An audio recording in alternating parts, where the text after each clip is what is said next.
Boa noite, igreja, todo mundo que chegou. Graça e paz.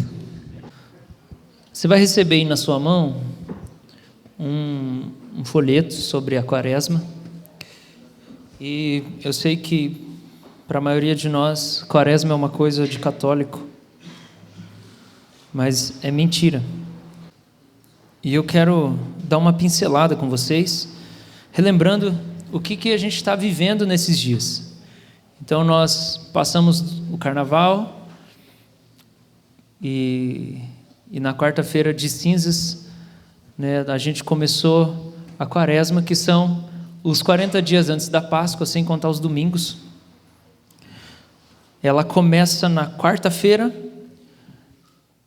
e ela termina na quinta-feira da Semana Santa. E observar a Quaresma como um período de consagração é uma disciplina que a igreja cristã estabeleceu no século III.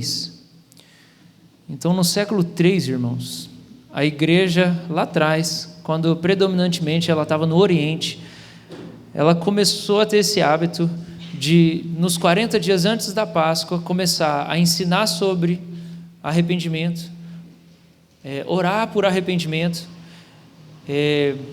jejuar por arrependimento, para que justamente o nosso período de Páscoa não fosse o que a gente, na maioria das vezes, experimenta.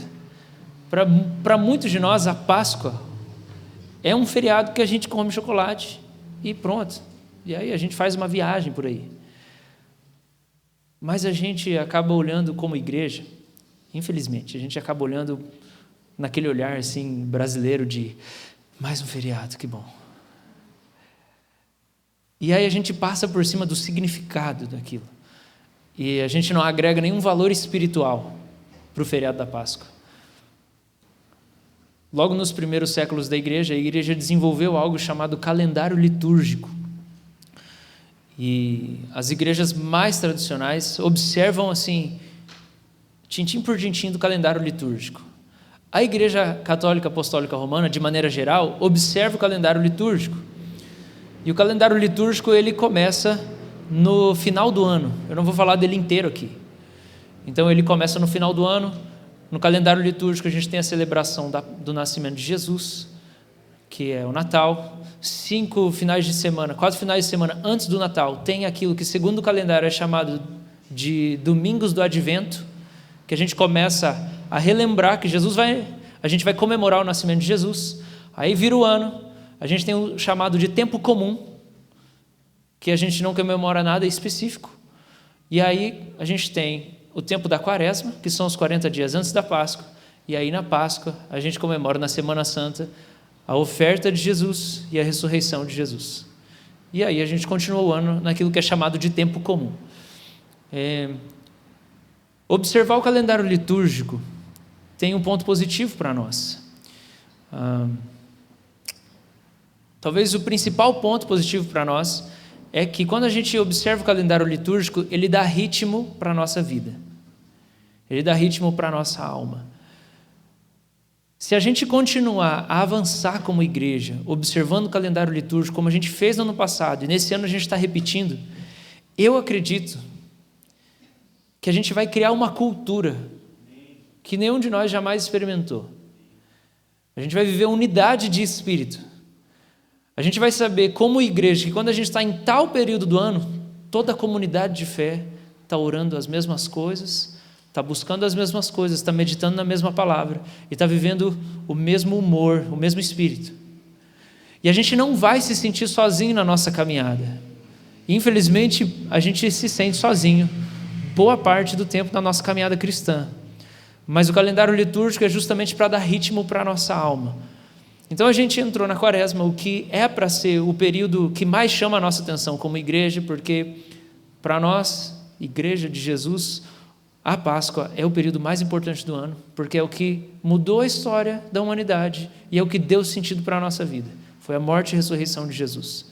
Então, se você abrir aqui o seu boletim, está escrito Quaresma e escrito oração, jejum e ágape, que são as coisas que a gente foca nesse tempo.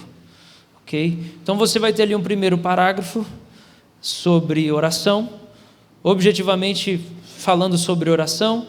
Eu coloquei ali 2 citações de João Calvino, que são extremamente intimistas, né? A primeira, ele fala: orar é subir no colo de Deus, colocar a cabeça sobre seu peito e ouvir seu sussurro. Palavras de João Calvino. Richard Foster falou: orar é mudar. Isso, para mim, é muito profundo também. E depois, João Calvino fala: oração é a ação mais elevada que uma alma pode exercer. E aí eu falo um pouco sobre isso da quaresma. Depois tem o jejum, depois tem o ágape, que no círculo católico, apostólico romano, vai ser substituído por uma palavra latina chamada caridade. A palavra caridade, que para nós acaba tendo mais uma conotação de cuidado dos pobres, é a palavra que está lá em 1 Coríntios 13, amor. E em tantos outros lugares do Novo Testamento. Mas no grego a palavra caridade é ágape, é a mesma palavra. A gente optou por usar mais a palavra ágape, porque a palavra caridade na cultura brasileira, que é predominantemente católica, ela já está impregnada de um significado que a gente não quer se apropriar, porque parece que é exclusivamente para a ação de boas obras para os necessitados. Mas ágape não significa resumidamente isso. Ágape significa muito mais, e a gente vai pregar sobre isso em domingos assim para frente, não especificamente hoje. Então, por isso, a gente está seguindo um ritmo de meditação. Quando você vê aqui a segunda página, está aqui, meditação na quaresma. A gente está propondo para a igreja que durante os 40 dias da quaresma, que são 40 dias de preparação da nossa alma, a gente faça todos os dias a meditação em um versículo. Imagina, gente, o que Deus pode fazer na nossa alma se todos nós meditarmos no mesmo versículo bíblico. Todo dia a gente medita no mesmo versículo. Quando a gente se encontra para orar e para meditar na palavra num tempo desse como domingo, todo mundo meditou no mesmo versículo no dia de hoje, na semana. A gente está alinhado na mesma coisa. Deus está ministrando as mesmas coisas e conduzindo a gente para a mesma direção. A gente sente que a gente não está sozinho na caminhada. Vocês estão entendendo? Ok. Então a gente começa com 1 Coríntios 13. Hoje é o 5º dia da quaresma, então a gente lê o versículo 5. Quando a gente terminar 1 Coríntios 13, a gente começa João capítulo 15, que tem 27 versículos.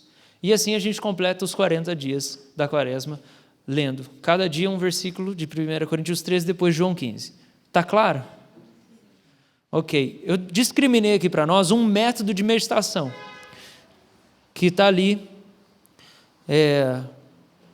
nesses 5 verbos. O primeiro, ler sequencialmente um verso por dia. Então não pulo, não tenha pressa, não leio do outro. Você pensa, não, mas é só um verso. É só um verso. Mas meditação é isso mesmo. Você vai pegar uma porção pequena da Escritura, você vai ler, e você vai ler, e você vai ler, e você vai ler, até aquilo começar a desdobrar diante dos seus olhos e você começar a pensar o que aquilo significa de verdade na sua vida. E não uma leitura corrida. Eu li. Tá, mas você meditou, você mastigou? Então, a primeira parte da meditação é ler. Segunda, eu sugiro aqui uma cópia. Copie 5 vezes o versículo. Esse é um exercício que faz a gente memorizar e pensar. Hoje eu copiei um monte de vezes. Peguei lá, copiei. Versículo 5 a gente vai ler daqui a pouco. Ele fala: o amor não é grosseiro, não faz com que as coisas sejam à sua maneira, o amor não é irritável, o amor não é rancoroso. Eu peguei e copiei isso várias vezes. Terceiro passo da meditação: reflita sobre o que esse versículo revela sobre Deus, sobre você ou sua vida. Então pensar, Deus não é grosseiro? E eu? Será que eu sou? Acho que eu sou. Talvez eu precise mudar isso na minha vida. Pega o próximo versículo, a próxima parte do versículo. Deus não é irritável. Caramba, tem aquele versículo Joel 2,13 que fala: Deus é tardio para se irar, Deus não é estourado. Nossa, é verdade, Deus não é estourado, Deus é bondoso, Deus é bem paciente. Você medita sobre Ele.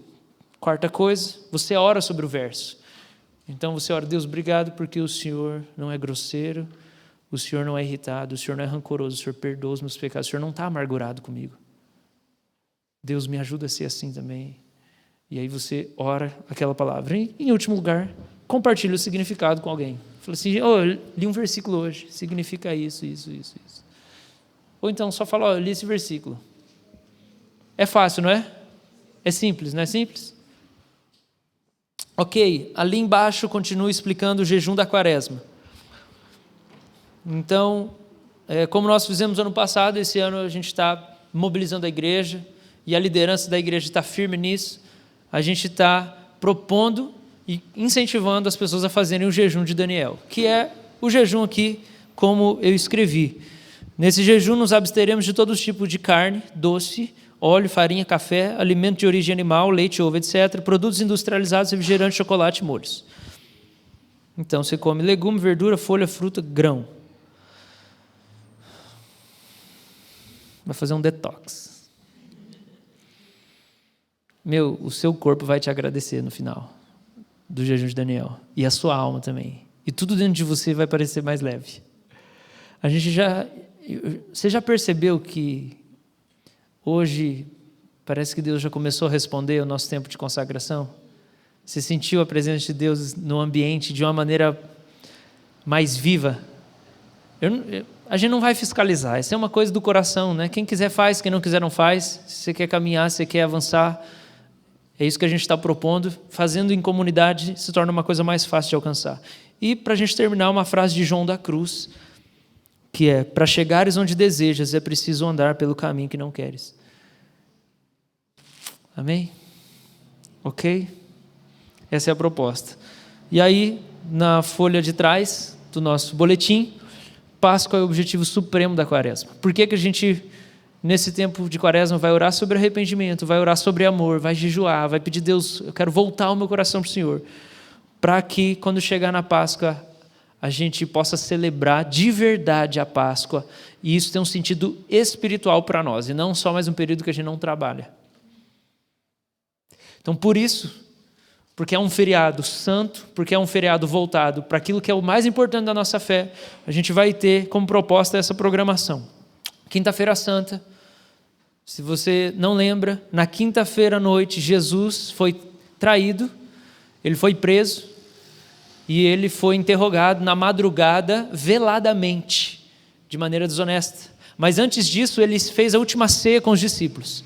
Na quinta-feira à noite, na quinta-feira a gente entrega o nosso jejum, pode entregar cada um na sua casa, a gente não precisa entregar todo mundo junto aqui, mas quando a gente chegar na quinta-feira à noite, na quinta-feira santa, a gente vai fazer uma ceia aqui, e aí, depois, nesse período de ceia também, nós vamos ter um momento de oração, de meditação, de adoração, e a gente vai se voltar para Deus. Por isso ela começa às 9h, porque é um feriado santo, né? A gente espera, convida você para que você canalize suas energias para isso nesse feriado e não para outras coisas. Não viaje.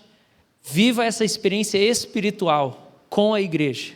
Viva esse momento de renovo da sua alma. E aí a gente vai ter esse tempo de buscar a Deus.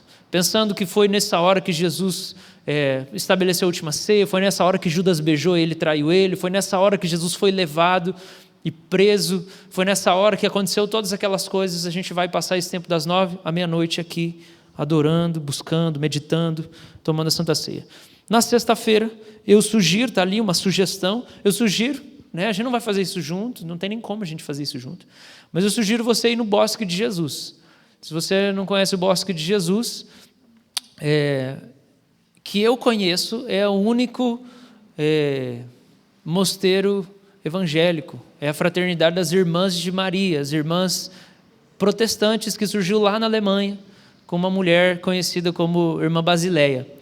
Então, existe essa fraternidade de freiras evangélicas protestantes aqui, fica no bairro aqui atrás, bota no Google Bosque de Jesus, você vai achar, é pertinho daqui, e eles têm um jardim de oração. E aí, em cada momento do jardim, tem esculpido numa pedra um momento de Jesus e um versículo. Quando Jesus foi traído, Jesus foi maltratado, Jesus caiu, Jesus foi crucificado, e você vai passando pelo jardim e você vai orando. É uma sugestão para você fazer essa caminhada na sexta-feira durante o dia. Faz isso à tarde, faz isso com alguém, reúne algumas pessoas, vamos lá, tal, depois a gente toma um café, mas faz esse momento. E aí depois, na sexta-feira, 5h, a gente vem aqui para o nosso culto da paixão, como foi ano passado. Quem lembra? Quem lembra? Foi bom, né? Foi top, né? Foi sensacional, foi marcante para nós. Então, E no domingo, nossa programação aqui de domingo mesmo, culto da ressurreição. Esclarecido, irmãos? Se tiver mais dúvida, pergunte para algum presbítero, manda no Instagram, essas coisas. Amém? Alguém tem alguma dúvida? Alguma pergunta relevante? Ok. Vamos lá então. Quero convidar você a abrir sua Bíblia comigo, Romanos capítulo 1.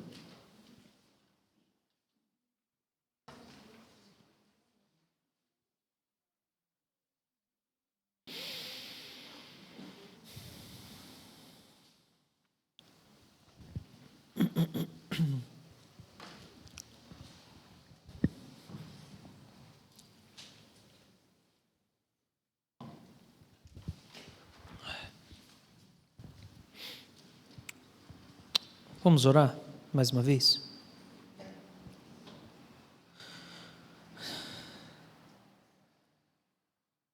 Senhor, o Senhor conhece o estado do coração de cada pessoa aqui nessa noite. Às vezes a gente vem cultuar o Senhor com o coração mais quebrantado, às vezes o coração está mais duro, às vezes a gente está mais desejoso e tendo anseio pela Tua palavra e a Sua presença, e às vezes a gente não está assim. Mas o Senhor é bom e misericordioso e nos visita até quando a gente não está interessado no Senhor. Eu te agradeço, porque o Senhor vai fazer isso nessa noite. O Senhor é o maior interessado na nossa vida. Toca-nos com a sua palavra, em nome de Jesus, amém. Amém. Nossa reflexão nessa noite vai ser em Romanos capítulo 1. Antes eu quero ler o versículo de hoje. Antes da gente ler Romanos 1, porque o que a gente vai refletir vai ser sobre Romanos 1, mas eu quero ler qual é o versículo de hoje da nossa meditação. E o versículo é: o amor não é grosseiro. Ele não exige que as coisas sejam à sua maneira. Não é irritável nem rancoroso. Não é grosseiro. Não exige que as coisas sejam à sua maneira. Não é irritável nem rancoroso. Sabe, irmãos, eu tenho refletido sobre como tem sido difícil lidar com uma igreja, e eu não estou falando da República, eu não estou falando da República em geral, eu estou falando de pessoas que são igreja. Como eu tenho achado difícil e desafiador lidar com uma igreja cheia de ódio. Como tem sido difícil para mim dialogar com a igreja quando ela está com um discurso cheio de violência, de agressão. Eu acho que os últimos tempos têm sido tempos de muito desafio para a gente. E a verdade é que, às vezes, a gente pode levantar uma bandeira para dizer que a gente é contra o discurso de ódio, mas a gente precisa ser atento, como o apóstolo Paulo falou assim: eu prego, mas eu fico atento para que eu mesmo não seja desqualificado. Porque tão facilmente a gente pode ficar com ódio de quem tem ódio. E a gente faz a mesma coisa que as pessoas que a gente está tentando combater. E eu acho que nesses últimos meses a gente tem vivido uma turbulência muito grande no nosso país e no meio da igreja quanto a isso, porque as paixões e a ânsia e o afã de resolver as coisas têm tornado a gente muito truculento no nosso trato, no dia a dia. Seja com as questões da igreja, ou do trabalho, ou da vida cotidiana. A minha reflexão no dia de hoje vai ser sobre... Eu não conseguia achar um nome. Um nome que eu pensei foi assumindo a nossa identidade. Outra coisa que eu pensei foi: eu não tenho vergonha do evangelho. Eu não consegui achar um nome, mas eu vou descrever para você os 4 movimentos que a gente vai fazer aqui nos próximos 30 minutos. Primeiro movimento, eu vou falar sobre a timidez espiritual ou a vergonha do evangelho. O segundo movimento que a gente vai fazer é sobre os perigos que a vergonha do Evangelho aponta para nós. O terceiro movimento é qual a nossa base para a gente não ter vergonha do Evangelho. E o quarto movimento é por que a gente não deve ter vergonha do Evangelho. Eu vou repetir de novo para você entender aonde eu vou seguir em tudo que a gente vai ler e meditar aqui. Primeira coisa, eu vou falar sobre a vergonha do Evangelho, como a gente, como igreja, se encontra com vergonha do Evangelho de Jesus. Segundo lugar, quais são os perigos da gente ter vergonha do Evangelho de Jesus. Terceiro lugar, qual é a base, o fundamento de fé para a gente não ter vergonha do Evangelho. E quarto lugar, por que a gente não deve ter vergonha do Evangelho? Qual o propósito? Primeiro é a base, depois qual é o propósito, é o resultado da gente não ter. O versículo que eu vou ler com vocês, primeiro é 1, que diz assim: Eu, Paulo, servo de Cristo Jesus, chamado para ser apóstolo e enviado para anunciar as boas novas de Deus, escrevo essa carta. Deus prometeu as boas novas muito tempo atrás nas Escrituras por meio dos seus profetas. Verso 3, elas se referem a seu filho, que como homem nasceu da linhagem do rei Davi, e quando o poder do Espírito Santo o ressuscitou dos mortos, foi demonstrado que ele era o Filho de Deus. Ele é Jesus Cristo, nosso Senhor. Como apóstolos, ele é Jesus Cristo, nosso Senhor. Até aí, do verso 1 até o verso 4, por enquanto. O apóstolo Paulo começa a carta aos Romanos se apresentando, como a maioria das cartas ele faz, dizendo: Eu, Paulo, servo de Cristo Jesus, escravo de Cristo. E a palavra aqui para servo é a palavra escravo mesmo, é a palavra daquele que tem alguém que é seu dono e que manda nele.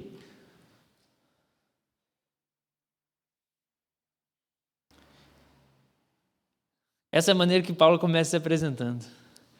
Eu, Paulo, escravo de um homem chamado Jesus. Escravo de um homem que é o Messias. Eu fui chamado para ser apóstolo e eu fui enviado para anunciar as boas novas, que é o Evangelho.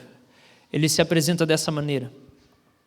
E aí ele já dá uma breve colocação do Evangelho.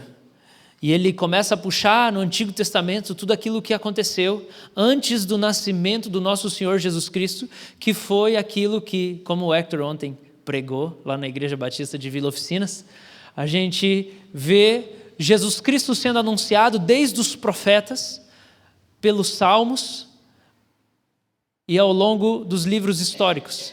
Jesus está sendo anunciado, o nascimento de Jesus ele está sendo prometido.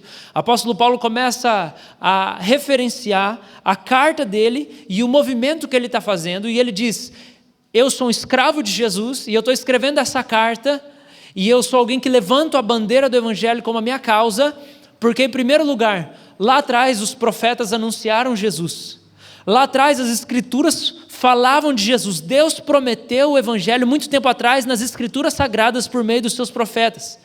E aí ele diz sobre o que o Evangelho fala, ele começa a desdobrar. É como se ele começasse a desembrulhar o que é o Evangelho e qual é o conteúdo daquilo que ele traz, qual é a boa notícia no verso 3. As promessas, as Escrituras se referem ao seu filho, que como homem nasceu da linhagem do rei Davi, e quando o poder do Espírito Santo ressuscitou dos mortos, foi demonstrado que ele era o Filho de Deus. Ele é Jesus Cristo, nosso Senhor. Amém? O apóstolo Paulo começa já apontando Cristo, mas ele começa se apresentando. Eugene Peterson, que é aquele tradutor daquela Bíblia que a gente tem usado bastante nos nossos dias, que é chamado A Mensagem, ele diz assim, sobre a carta de Romanos: a vida, a morte e a ressurreição de Jesus aconteceu num canto remoto do grande Império Romano, a província da Judéia, na Palestina. Quase ninguém percebeu, certamente, ninguém da atarefada e poderosa Roma. O apóstolo Paulo não tinha chegado em Roma quando ele escreve a carta para os romanos, ele não tinha passado por lá ainda. Os historiadores vão dizer que ele estava na Turquia. A carta foi escrita 30 anos depois da crucificação de Jesus. O apóstolo Paulo já tem o seu ministério consolidado e o evangelho chegou em Roma. E o apóstolo Paulo escreve uma carta para eles. E Roma, capital do Império Romano, Roma, o grande Império Romano, dos grandes imperadores da história, O que aconteceu lá naquele vilarejo remoto da Judéia não tinha chegado em Roma. Eugene Peterson ainda diz o seguinte: quando a carta chegou em Roma, quase ninguém a leu, pelo menos ninguém que tivesse influência. Havia muita coisa para ser lida em Roma: decretos imperiais, poesia da melhor qualidade, filosofia moral elaborada com requinte, e boa parte desse material era o que de melhor se produzia no mundo. Tinha muita coisa para ler em Roma. Tinha muito material bom, tinha muita filosofia, tinha muita arte, tinha muita poesia, tinha muita coisa. Lá na Palestina, lá na Judéia, um judeu morreu, e daí? O povo em Roma não queria saber disso, tinha tanta coisa mais para se tratar. Quando o apóstolo Paulo escreve a carta para Roma, ele sabe para quem que ele está escrevendo. Por isso talvez seja que o apóstolo Paulo empenha tanto do seu conhecimento, do seu entendimento, para aquilo que vai ser a principal carta que vai embasar a teologia cristã nos 2000 anos. A carta aos Romanos é a principal produção teológica que a gente tem. Nela o apóstolo Paulo dá tudo de si.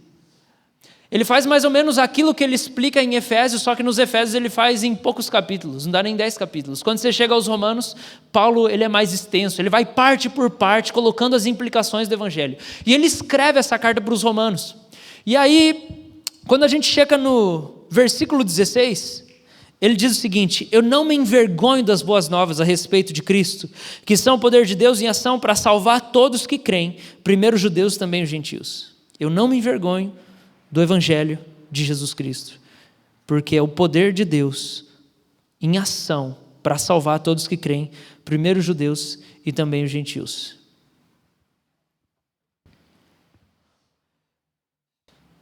Quando eu estava pensando sobre isso, eu estava pensando em mim. Eu estava pensando numa coisa muito simples da minha vida, que é como... Hoje isso não acontece muito, eu acho. Mas eu moro aqui em Curitiba faz 14 anos agora. E faz 14 anos que eu me converti. Foi num retiro de carnaval, em 2005. Lá num retiro de jovens.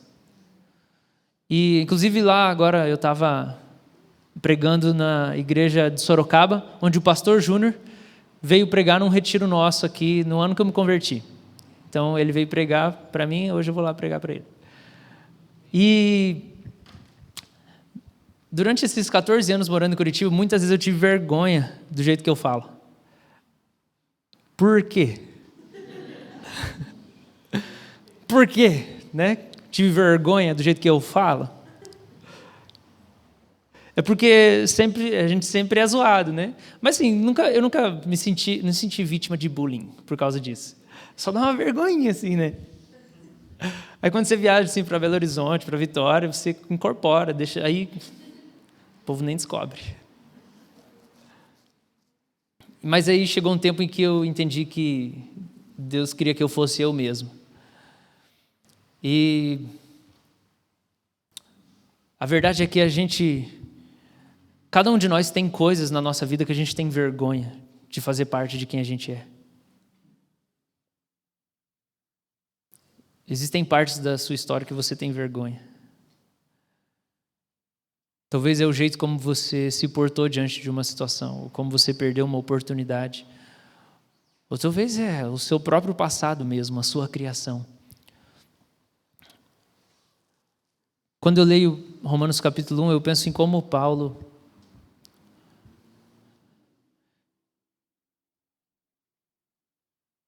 não tem vergonha do evangelho de jeito nenhum, porque ele começa se apresentando como um escravo de alguém. Isso não é uma coisa para a gente se gabar. Ninguém se gaba de ser escravo. Ninguém se gaba de eu vivo na dependência de outra pessoa. Eu não sou livre. Ninguém se gaba dizendo assim, eu não sou livre. Alguém manda em mim. Eu não escolho nada. Eu só faço o que eu sou mandado. Ninguém se gaba disso. Mas o apóstolo Paulo se gaba disso. Ele começa se gabando de ser escravo de Jesus. Ele começa se gabando de ter morrido para a independência dele. Porque quando ele fala, eu sou escravo de Jesus, ele fala, eu submeti tudo a Cristo. Eu coloquei tudo diante de Cristo. Eu sou escravo dele. Eu faço o que ele quer. Eu faço o que a palavra diz, eu faço o que ele sente. Ele começa se apresentando desse jeito, ele não tem vergonha de ser um escravo, porque ele é um escravo voluntário. Ele se ofereceu para aquilo. E aí Paulo chega e ele começa dizendo, eu sou escravo, e aí ele diz assim, eu não tenho vergonha do evangelho. A gente precisa entender que quando ele escreve isso para os romanos, ele está escrevendo isso para a capital do grande e poderoso Império Romano, que quis cobrir todas as nações da face da terra. E escrevendo para a grande capital, ele está dizendo, eu sou escravo de um judeu que morreu lá num vilarejo da Judéia, que vocês nem ficaram sabendo, porque nem chegou aí, porque é do interior lá. Eu quero me apresentar como alguém que carrega as marcas de um negócio que aconteceu lá no interior, lá na periferia da Palestina. Um cara que cresceu na Galileia. Um cara que até lá na própria região dele falava assim, pode ser alguma coisa boa de lá? De onde? Esse cara é um carpinteiro. O apóstolo Paulo podia se gabar diante das pessoas de todo o conhecimento filosófico que ele tinha. Provavelmente ele dominava grego, ele dominava latim, ele dominava o hebraico certamente porque ele fala que ele é judeu de judeus, e a primeira língua de Paulo era o próprio hebraico. Ele escreve as cartas dele em grego. Paulo conhece os filósofos porque ele cita os filósofos ao longo das cartas, ele cita poesias, ele cita poemas. E ele está escrevendo para o povo de Roma, que, como diz Eugene Peterson, tinha muita coisa para se ler em Roma.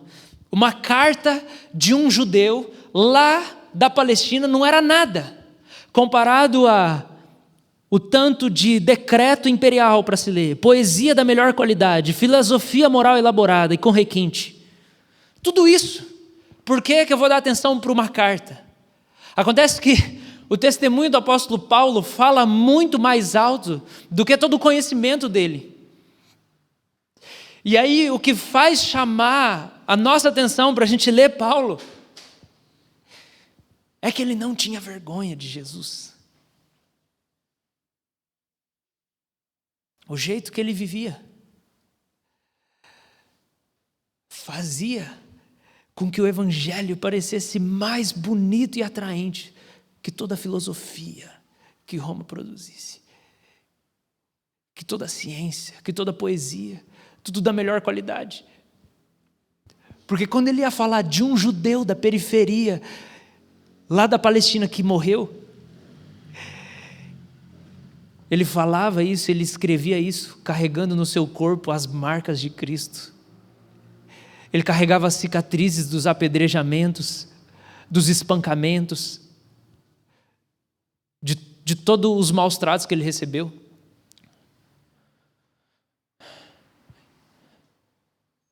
Quando ele está escrevendo para Tito, nos últimos versículos de Tito, ele fala assim, Tito, tem uma postura santa e pura, para que a maneira como você vive, na revista atualizada fala assim, orne a doutrina do nosso Senhor Jesus Cristo. Mas a palavra ali é embeleze. Paulo está dizendo assim, o jeito como a gente vive, torna essa mensagem tão escandalosa, uma coisa tão bonita. E Paulo foi ouvido. E as cartas que Paulo escreveu causaram impacto até 2000 anos depois. E domingo após domingo, as pessoas se reúnem. Se as estatísticas estiverem certas ou não sei. Se as pessoas são realmente convertidas ou não, mas 1 bilhão de cristãos ao redor da face da terra, todo final de semana, estão lendo as cartas desse cara. As pessoas estão definindo o jeito que elas vão viver por causa desse cara que escreveu essas cartas. Num tempo em que ele poderia dar atenção para a filosofia, para a arte, para todas as outras coisas, ele falou, não, para mim não tem nada mais belo do que isso, e eu não tenho vergonha de Jesus, eu sou escravo dele. E aí isso faz eu pensar e querer perguntar para você, e a gente poder refletir, será que a gente sabe quem a gente é? Será que você sabe quem você é? Você tem noção do que Cristo fez e do tanto de majestade que Cristo implantou na sua alma quando Ele morreu na cruz e Ele levou você junto com Ele na cruz, e aí Ele ressuscitou, e aí você ressuscitou com Ele, e aí agora você é filho de Deus, você carrega a semente divina dentro de você. Será que você tem noção da majestade divina, da natureza divina colocada dentro de você?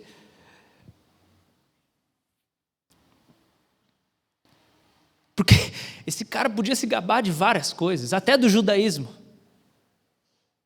Porque ele era um judeu destacado no meio dos judeus. Mas ele fala, não, eu carrego uma coisa só. É o que aquele judeu fez por mim. É o que aquele judeu carpinteiro morreu por mim. E é isso que eu vou anunciar para Roma. Eu não vou florear. Eu não vou me esconder atrás da filosofia ou da arte. Eu não vou esconder. Quando eu tinha 15 anos, tinha uns amigos lá da Igreja Central que tinha uma banda de punk rock. E aí o primeiro cara que me discipulou, o Jorge, ele cantava na banda. E aí era uma banda bem legal, assim. E aí a gente conversava sobre algumas coisas e eles estavam gravando as músicas. E aí eu falava, cara, mas e aí, como é que é essas letras, tal? E ele falava assim, cara, a gente não vai viver com meia janela fechada ou meia janela aberta. A gente vai ser igual Daniel, a gente vai orar de janela aberta, as duas janelas abertas. A gente não vai fazer uma letra assim da música que você não sabe do que está falando. Sabe aquelas músicas crentes, você não sabe se é para namorado ou se é para Jesus? Só, cara, a gente tem que estar com as duas janelas abertas. Era uma expressão que ele falava. Paulo podia ter, sei lá, eu vou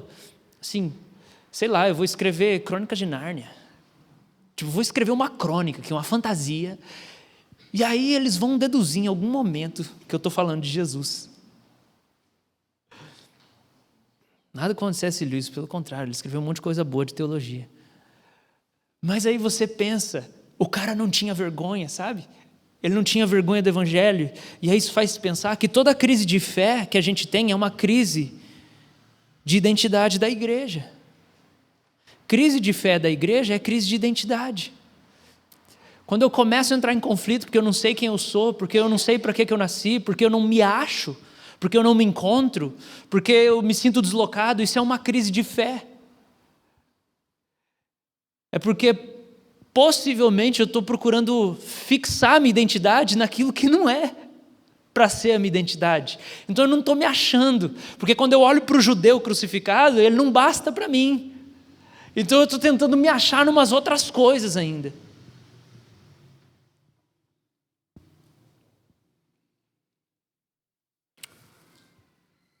Quando eu estava lá no retiro, eu tive uma experiência bem legal numa noite. Eu estava na piscina com o Davizão, aí tinha umas adolescentes assim, uns meninos, ou as meninas, eram pouca pessoa, umas 6 pessoas. E aí todo mundo acha que sou eu, né? Ou que é o Lula. E aí agora no acampamento eles inventaram uma. Vocês não vão acreditar. Isso é o Post Malone? Umas 2 pessoas falaram. E aí teve uma pessoa que falou assim, o Post Malone, o filho do Post Malone com o Lula. E aí perguntou assim, que é isso? Né? Aí eu comecei a falar que era o Lula mesmo. E aí teve uma menina que perguntou alguma coisa, né, sobre tatuagem, tal, o que você acha? Aí eu falei, eu acho que é uma coisa muito pessoal. Eu acho que é uma coisa que a gente tem que perguntar para Deus. Mas por que perguntar para Deus? Porque tem coisa na Bíblia que é geral e tem coisa que é você e Deus, através de um relacionamento, que vão entender o que vai ser. Falei, hoje eu não faria as tatuagens. Você parou, né? Várias pessoas perguntaram lá mesmo no retiro. Eu falei, parei. Às vezes eu tenho vontade de fazer mais, mas eu parei. E se eu pudesse, eu não faria. Porque quando eu olho para trás hoje, eu faço uma leitura de mim e eu acho que eu estava numa busca de identidade. Eu estava numa busca de identificação. E eu percebo como isso não tem valor mais para mim hoje. E como eu penso, eu não precisava disso. Mas como eu penso que a gente procura marcas, rótulos, quando a gente está em crise de identidade. E toda crise de identidade para a igreja é uma crise de fé.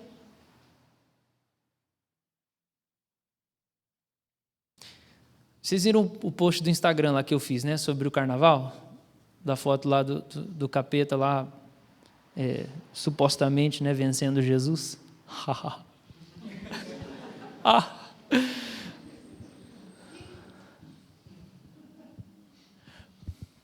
Por que a gente precisa agredir as pessoas?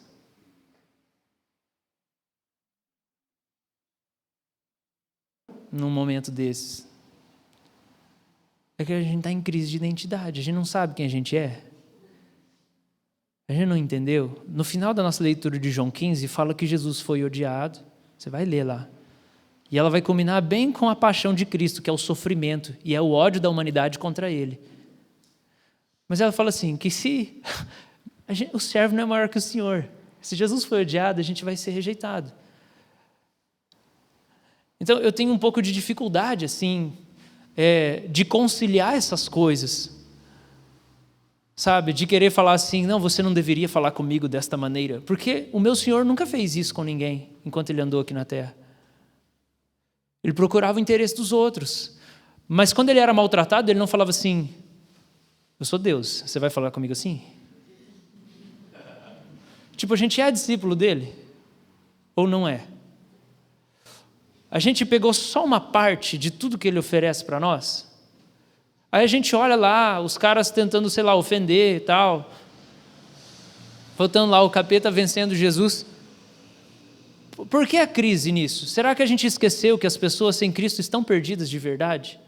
Será que a gente esqueceu que ser um discípulo verdadeiro de Jesus é sofrer algum tipo de rejeição e de perseguição na vida? Será que a gente esqueceu isso? Porque isso é uma crise de fé. Porque eu não sei quem que eu sou. Eu não sei. A gente não sabe quem a gente é, gente. E aí eu percebo que nisso entra vergonha. A gente tem vergonha do Evangelho. Nisso entra a vergonha do Evangelho também. De repente a gente tem vergonha, e aí quando eu falo vergonha do Evangelho, é ter vergonha do criacionismo. Isso é vergonha do Evangelho. Ter vergonha do criacionismo é ter vergonha do Evangelho de Jesus.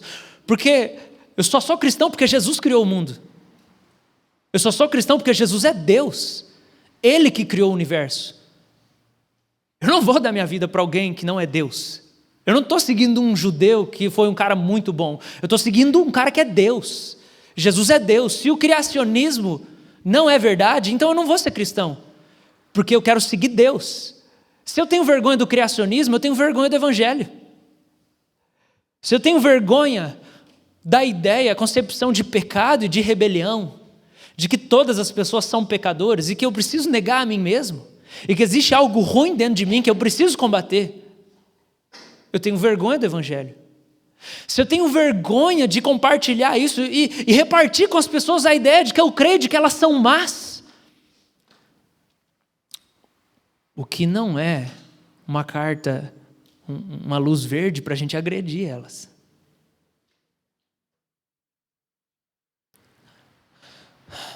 Talvez a gente precise diferenciar a proclamação de arrependimento de agressão. Proclamar o arrependimento é diferente de agredir as pessoas. O maior profeta que existiu chama João Batista, primo de Jesus. E a pregação dele é: se arrependam, raça de víbora. Vocês são um bando de víbora. Mas qual é o coração de João Batista? Porque às vezes quando a gente vai dizer uma coisa para alguém, a gente precisa dizer aquela coisa. A gente precisa falar a verdade. Eu postei lá também esses dias, eu tenho começado a avançar nos negócios sociais aí, postando uns videozinhos lá e tal. Quando eu estava no retiro, tinha um cara que Deus tocou meu coração, falou assim: ora por esse cara, eu quero esse cara. Eu comecei a orar por esse cara. A gente foi jogar futebol, aí estava lá um time lá, o Davizão, comédia, o pastor Júnior, a galera e tal, aí tinha um cara lá, aí o pastor Júnior, ele é muito doce, assim, ele é muito engraçado, ele brinca com todo mundo e tal, ele é muito 10. Só que ele solta umas. Aí o cara falou assim: não, aqui vai ser só a galera da igreja e tal. Aí ele falou assim: mas eu sou da igreja. Eu falei assim: não, você está no rol de membro separado. Eu falei assim: por quê? Você faz 9 meses que você não aparece na igreja, você está no rol de membro separado da igreja. Aí ele falou assim: por que você não vai na igreja, cara? Aí o cara assim: eu não vou ser hipócrita, eu sei que eu estou fazendo tudo errado. Eu falei: mas Jesus ama os hipócritas também. Aí ele não falou nada e tal. Eu preguei no domingo, no outro dia à noite. Aí quando acabou o culto ele veio conversar comigo. Na verdade ele ficou zanzando assim, perto de mim e tal. Aí ele veio e tal, falou, aí ele voltou. Aí eu falei, e aí, beleza? Ele falou, cara, você falou uns negócios lá e tal. Aí ele veio falar assim, eu fumo, eu jogo pôquer, eu acho que eu não posso ir na igreja. Tá bom, fala mais. Eu estou juntado com a mãe da minha... Com a mãe da minha filha e tal. Falei, tá. Falei, você não pode fazer isso com Jesus, você não pode andar com Jesus e viver a sua vida. Mas Deus não vai me aceitar. Tá? Eu falei, acho que você não entendeu o evangelho. Ele, não, eu entendi. Eu falei, não, você não entendeu. Você acha que é você que vai fazer o seu caminho até Deus? Você acha que é o seu bom desempenho que faz você chegar até Deus? É você que vai criar uma ponte entre você e Deus? Isso não é o evangelho. Porque nessa ideia sua, você que se salva. Você é o salvador de si mesmo. Aí ele falou, eu não sei, se Jesus voltar agora eu vou para o inferno. Eu falei, você vai.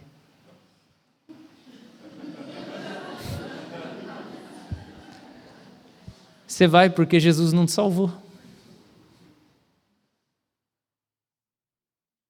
Ele falou, mas eu não consigo acreditar. Então pede para ele fazer você acreditar. Pede para ele te converter. Eu tinha pregado sobre isso naquela noite. Lamentações 5:21. Senhor, converte-nos e seremos convertidos. Eu não consigo converter o meu coração. Deus que tem que converter. Eu falei, pede para Deus te converter então. Pede para Deus fazer você crer nele. Pode ser. Comecei a orar por ele. Ele começou a ter todo tipo de dor. Achei que ele ia cair no chão estribuchando, manifestando Satanás. Aí eu orei por ele. Tá doendo aqui. Vou orar de novo. Ele, agora a dor veio para cá. Era demônio, com certeza. Então, quando a gente vai ministrar arrependimento para as pessoas e convicção de pecado, não é agredir as pessoas. Mas quando eu preciso ministrar para um pecador que ele tem que se converter, eu preciso falar, você é rebelde contra Deus, você é mau. Você é digno do inferno. A sua maldade é maior do que você consegue perceber. Se você não pedir para Cristo te salvar, você não vai se salvar. Algumas pessoas aqui na igreja, ultimamente fizeram essa pergunta e eu compartilhei isso. Algumas pessoas nos últimos dias Deus colocou no meu caminho para realmente ouvir do evangelho e anunciar o evangelho. E aí para algumas pessoas, assim como para esse cara, você precisa crer, você precisa buscar isso. Isso é muito diferente de falar assim, vem cá, vamos fazer uma oração para aceitar Jesus e tal. Aí o cara vai embora e nada mudou na vida dele. Para algumas pessoas eu tenho dito, você tem certeza que você quer seguir Jesus? Você tem que negar a si mesmo. E aí às vezes a pessoa diz, eu não sei. Eu falei, então vai para casa e pensa, depois você volta. Mas saiba que todos os dias o Espírito Santo vai estar dizendo, você precisa confiar em mim, creia em mim, senão você não tem salvação. Eu te amo, eu amo você. Abre o seu coração, se arrepende. Se a gente tem vergonha disso, a gente tem vergonha do evangelho, gente. Agora, igreja, não falar do evangelho é ter vergonha do evangelho. Será que a gente tem vivido uma crise de identidade? Será que a gente tem vivido uma crise de fé, onde a gente não entende esse espírito de Paulo, onde ele começa a falar, eu sou escravo do cara mais maravilhoso do mundo, que morreu lá num canto, que vocês nem sabem quem que é. E isso é a melhor coisa que eu tenho para dizer. E aí a gente dá voltas, conversando com as pessoas, e aí quando a gente faz novas amizades, ou conhece gente nova, a gente fala de tudo, mas a gente não fala do evangelho de Jesus. A gente reparte de tudo, a gente fala, eu estudei isso, eu estudei aquilo, eu fiz aquilo outro, eu trabalho com isso, eu já conquistei isso na vida. Isso é vergonha do evangelho. Gente, isso é vergonha do evangelho. Não falar de Jesus é ter vergonha do evangelho. Não dizer daquilo que é o mais importante para a sua existência e que deu sentido para a sua existência, que te salvou, que mudou a eternidade. Não declarar Cristo com as pessoas no seu convívio, seus amigos de trabalho, nos seus amigos de faculdade, nas pessoas da sua família. Nunca falar de Jesus quer dizer que você tem vergonha dele. Como você pode ter vergonha daquilo que é a coisa mais importante de toda a sua vida, que mudou a sua história? Como você pode ter vergonha daquilo que é o que deu sentido para a sua existência? que é aquilo que te tirou, e talvez você precisa de novo ser tirado de um poço fundo de tristeza e amargura, que foi Ele que perdoou você dos seus pecados e abriu as portas para uma vida de liberdade, para uma vida de paz. Aquele que se entregou na cruz, o Deus que veio, assumiu o corpo humano, se entregou na cruz, ressuscitou para perdoar você, para te dar vida, para fazer tudo novo. Como você pode ter vergonha de Jesus? Como você pode nunca falar de Jesus? Você tem vergonha de ser igreja? Você tem vergonha de ser igreja de Jesus? Talvez você diga, é porque a igreja realmente ultimamente não está ajudando muito. Então deixa eu falar para você. Por essa razão importa que nos apeguemos com mais firmeza às verdades ouvidas e que delas jamais nos desviemos. Hebreus 2:1 fala assim: se eu não me apegar com mais firmeza àquilo que eu já ouvi, eu vou abandonar a minha fé, eu vou perder minha fé.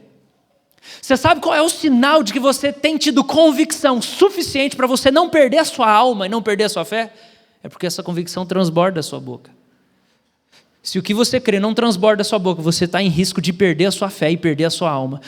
E a gente tem visto muita gente perder a fé ao longo desses 8 anos. A gente tem visto muita gente perder a alma e perde a alma. Porque a alma é que nem aquele solo rochoso da parábola do semeador, que a semente cai. No começo é assim, legal, legal. Mas vem os problemas, vem o interesse pelas coisas da vida, o interesse pelas riquezas, e a fé depois é sufocada. E aí a pessoa perde a fé, apostata e vai embora. O único jeito de você não perder a sua alma daqui a um tempo é você fazer da principal conversa sua com as pessoas Cristo e fazer de todo o resto periferia. Paulo pegou o que aconteceu na periferia do império e ele fez isso ser central. E tudo que era central na capital, ele fez ser periférico. Qual é a principal causa pela qual você luta? E o que é o que mais sai do seu lábio? Você pode perder a sua alma se a sua convicção não sai da sua boca.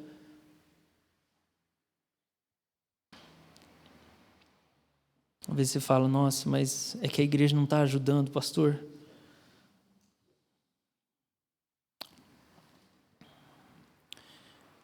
Deus, para quem e por meio de quem todas as coisas foram criadas, escolheu levar muitos filhos à glória.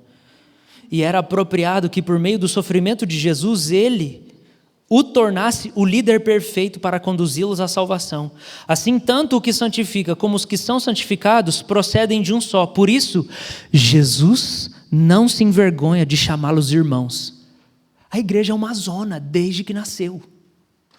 É uma bagunça. Igreja é problema. Igreja é treta. Por isso que um monte de pastor se mata. Porque não é fácil lidar com tudo isso. Mas desde que Jesus começou ela, Ele não tem vergonha dela. Como se a gente fosse bem melhor que as pessoas da igreja que estão dando problema ou polêmica. Jesus não tem vergonha da igreja. Por que a gente tem vergonha da igreja? Jesus não tem vergonha da noiva dele. Ele não tem vergonha dos cristãos, que a vida deles é uma bagunça. Ele não tem vergonha dos cristãos que no Brasil fizeram coisas terríveis nas últimas eleições. Tanto do lado direito como do lado esquerdo. Tanto agredindo de cá como agredindo de lá. Ele não tem vergonha dessas pessoas, porque Ele lavou elas no sangue dele. Ninguém é melhor que ninguém dentro da igreja. A gente precisa parar de ter vergonha da igreja. Seja a gente a igreja que é uma igreja descolada, que tem o pessoal que usa tatuagem e faz um louvor alto e tal. Ou seja a igreja que canta hino e que não bate palma, é a igreja de Jesus do mesmo jeito. Eu preciso dizer uma coisa. Jesus é tão humilde que as pessoas que menos se parecem com Ele ainda representam Ele. E por que a gente tem vergonha e fala assim, isso aqui não me representa, isso aqui não me representa? A gente se sente melhor que Cristo. Ter vergonha da igreja é ter vergonha do evangelho, gente.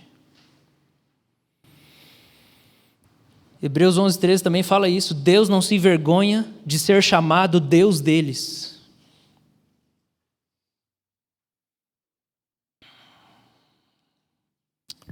O que eu ia falar primeiro é vergonha do evangelho. Segunda coisa, perigos que ela aponta. A perda da nossa fé e da nossa alma. Terceiro lugar, Qual é a base para a gente não ter vergonha do evangelho? Eu acabei de falar, é porque Deus não tem vergonha da gente.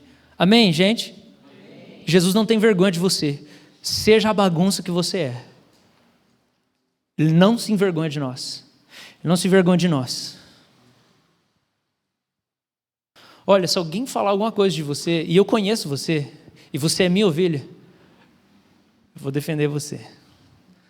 Pode ser que alguém precise me segurar para eu não sair no braço, porque você é minha ovelha. Se você faz parte da minha vida e você é cristão, e alguém fala mal de você, eu vou defender você, mesmo conhecendo seus defeitos. Porque eu sei que é isso que Jesus faz comigo diante do trono de Deus dia e noite. Ele me defende dia e noite. Será que a gente esqueceu da nossa salvação e aí a gente trata as pessoas diferente do jeito que Jesus trata a gente?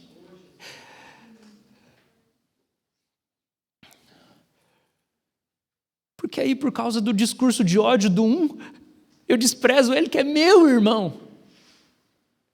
E aí, secretamente, no meu coração, eu odeio ele também.